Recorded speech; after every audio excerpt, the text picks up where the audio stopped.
Welcome back to another technical deep dive here in the debug zone. Today we're tackling a big question and breaking it down with insights from other users. Hopefully this clears up some misconceptions and helps you get the answer you need. So buckle up, stay a little curious, and let's jump right in.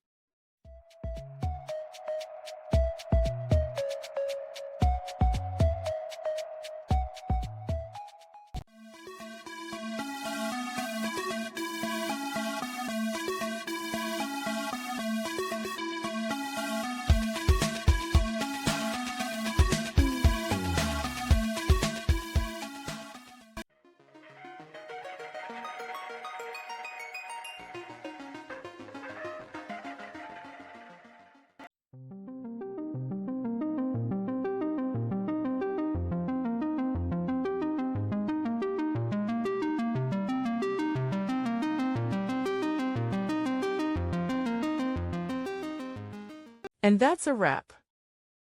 I hope you found the answer you were looking for. If you did, take a second to hit that subscribe button. It really helps out. And let me know in the comments which solution worked best for you. See you next time in the debug zone.